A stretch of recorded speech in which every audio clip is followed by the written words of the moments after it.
lahat, narito po tayo ngayon nasa taniman dito po sa Barangay Manggahan. Ito po ay yung hapag kung saan mag-aani po tayo ng pipino. Kasama po ito si Kuya Pat. Ayan po ang kanilang mga pananim dito. Ayan, fresh na fresh ang pipino. Ayan. Fresh na fresh, oh. Maraming pipino po tayo, Kuya Pat, na maaani ngayon. Oh. Fresh, di ba? Ayan. Oh.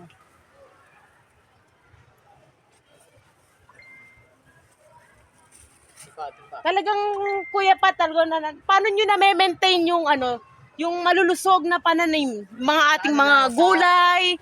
Paano nyo po napapanatiling malulusog ang mga yan? Malamig na kamay. At may halong Well, pagmamahal. pagmamahal. Ayun. Ayun po pala ang sikreto ni Kuya Pat, para maging malusog ang mga pananim gulay dito. Kailangan pala haluan mo siya ng pagmamahal. Kaya kita mo, napakaganda po ng mga pananim nila dito. Ayan, oh. Kitang-kita nyo naman po, oh. Upo. Ayan. Marami pa po. Ay, sorry po. Hindi po pala ito. Upo. Kahawig lang po. Akala ko kasi upo, pero pipino po ito. Hi viewers. Tao lang po nagkakamali.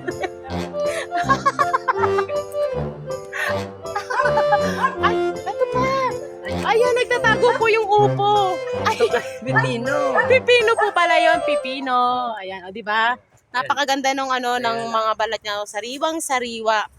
Kuya Pat, bukod dito sa pipino, ano-ano pa po yung mga gulay na maaari pong maani po dito? At saka Mga kamatis. talong. Ay, oo. Ito po, meron po tayong mga talong dito, yan. Ayan, kaso maliliit pa po sila eh. Yan, mga talong. Ayan, may kalamansi po. Ayan, may bunga na rin siya, kaso maliliit pa. Maliliit pa yung bunga niya. Ito. Etong kamatis. Ito po yung kamatis na ayan, oh. Ayan, kamatis. Ayan. Oh, di ba?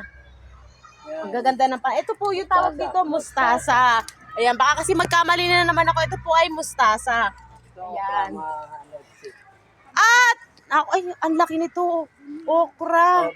Bibinhi na lang to, ibibinhi na to. Ito, ang laki. Okra po yan, okra. No, napakalulusog po ng ating mga gulay dito. Ito po yung hapag dito po sa Barangay Manggahan, po. Ayan. Medyo mainit, At kikiluhin na po ang pipino na naani po ngayong araw na to. Ayan po. Nasa 3 kilo po ang naani natin ngayong araw na to.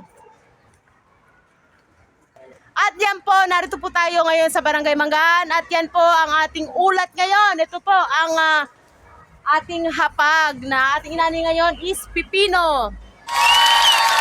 Bye! See you next vlog!